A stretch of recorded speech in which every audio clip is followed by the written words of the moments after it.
This is Country View Farms. It's a century farm in 1983. We started a maple syrup business with my dad and brothers in approximately 1960.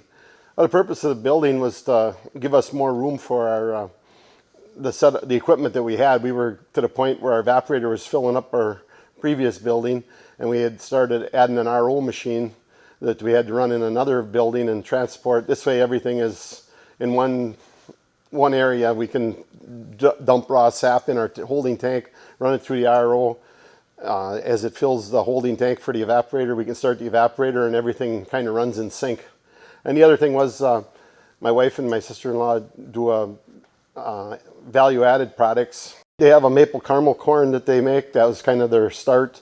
And they're making granolas, pancake mixes, and we needed a licensed kitchen to process those in. So we were and this gave us a nicer bottling facility then also. On the farm here, we've built Wick buildings. Probably, I think in '67 was our first Wick building. And over the years, we've used some for barns and storage sheds. And then the dealer that we had was gone. And then I started hearing about PBS on the radio, actually, I guess was the start of things.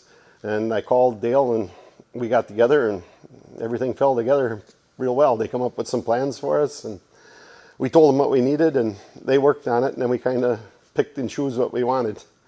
We probably met with Dale and his crew for at least maybe 4 or 5 sessions, and one of the big concerns we had was with the evaporator. The smokestack is a 24-inch smokestack and it's non-insulated, and plus we had to put those through the roof, and we wanted to take them down in the summer and cover them. So they found a place that made some curbs that we incorporated into the roof. So when we're done, we take the smoke and the steam stacks down and put the covers back on.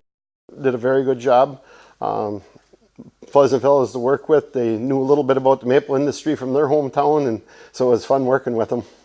I would definitely recommend them, send them to Dale. I mean, there's been people already I know that we've turned his way to, or at least give him his name to check with them. They say they seem very accommodating to us.